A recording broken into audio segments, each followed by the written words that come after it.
Greetings, my sports to the bone people. Thank you all for tuning in.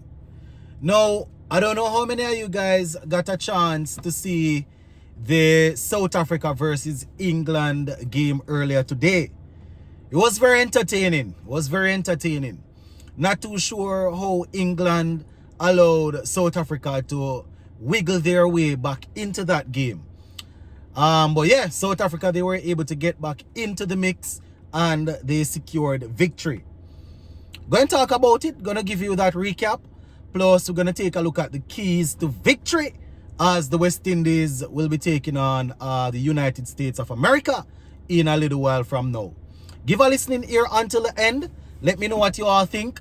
If you did not get a chance to give your West Indies playing 11 in the video that under the video that I did earlier today, you can do so in the comment section of this video. All right, so let's just go through this South Africa versus England game real quick, and then I will give you the keys to victory.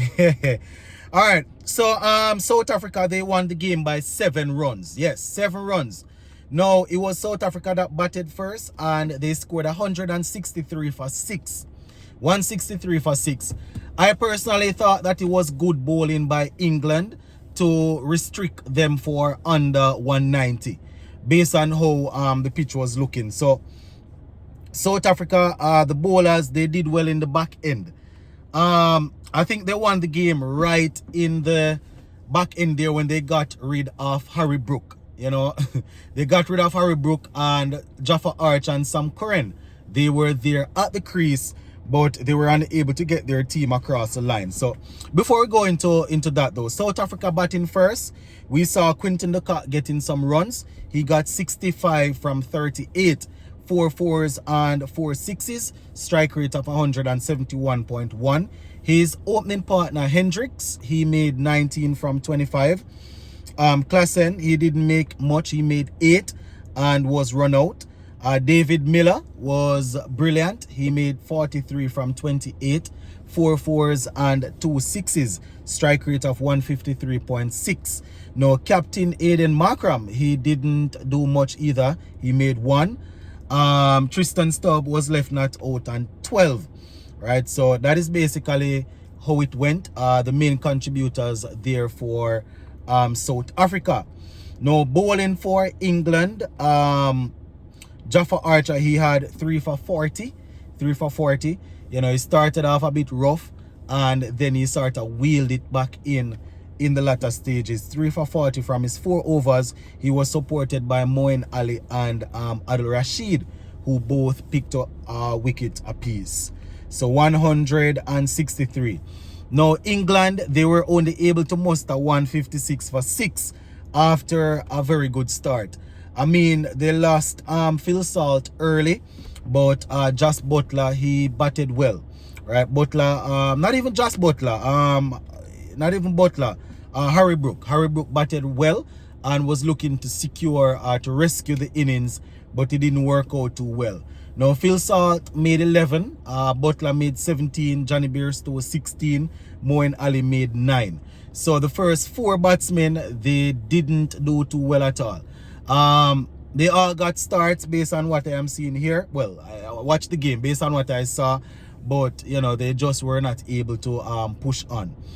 Harry Brook, as I said, 53 from 37, 7 fours, strike rate of 143.2. You know, he took I think it was Bartman that he took to the cleaners. I think it was in over number 17 if I'm not mistaken. He got 20 out of that over there. But you know, once Nakia got rid of him, things basically shift back into South Africa's favor.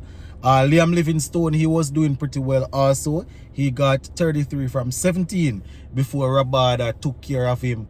And, you know, it was a whole big celebration there from Rabada. Sam Curran made 10 from 7 not out. Archer was left not out and 1. So England falling short there. Right, South Africa winning the game by 7 runs. Now, bowling for South Africa in this one, Marco Jensen, 4 overs, 31 runs. Rabada, 4 overs, 32 runs, 2 wickets. Maharaj 4 overs, 2 wickets, 25 runs, and we saw Bartman and Nakia picking up a wicket apiece. So that is how it went in that game there. South Africa securing victory. Now, what West Indies need to do is to try and beat US and beat them well, and try and beat South Africa and beat them well also. Don't know how that going to work for us, you know, but let us see how that will go. Talking about how things will work, later on we will take on the United States of America, and the keys to victory playing at Kensington Oval. I think that's where we are playing, if I'm not mistaken. We need to go out there and score some runs on that pitch, right? Bowlers, the seamers usually get some purchase on there, and we know the US, they have a couple of good seamers, guys that will be moving the ball around, will be looking to utilize the surface. So yeah, we definitely need to get some runs. Based on my playing 11, I think we have enough bowlers to take care of them. They have the US batsmen, they have proven that they can bat. You understand? We have Taylor and Jones and a couple others that will be hanging around and will be looking to score in big for their team. But I think that we should be able to bowl better than we did against South Africa. Not gonna say against England. Not gonna say that we should be able to steamroll them or anything, because they played South Africa a few days ago and they lost by 18 runs.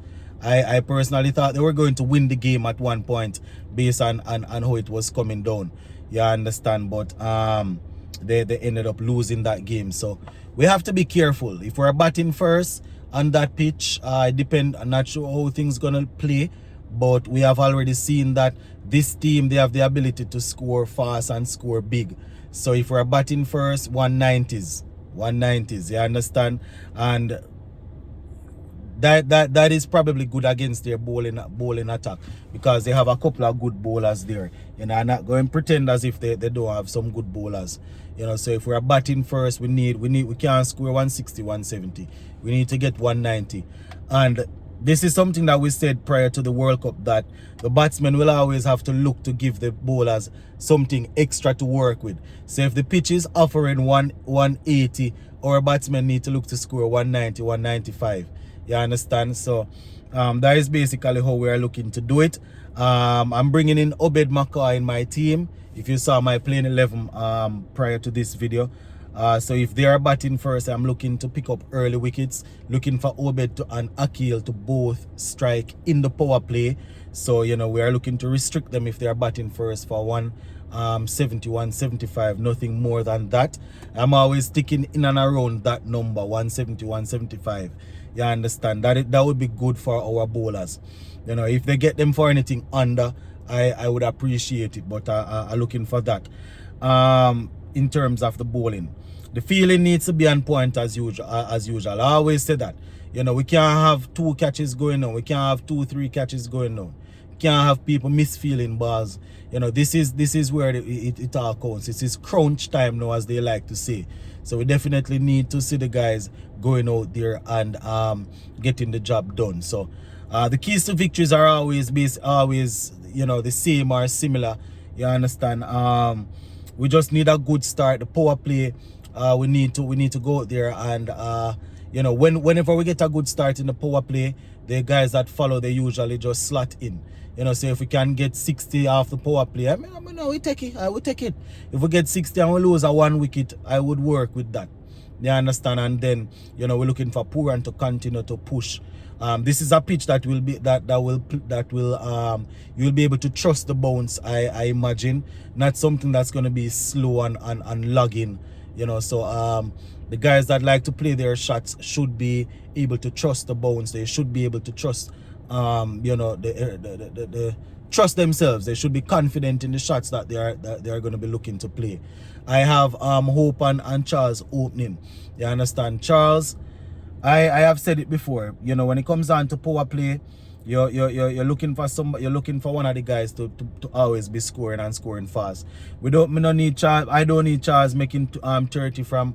I don't need Charles making 36 from 30 bars. I don't need that. That is not his game.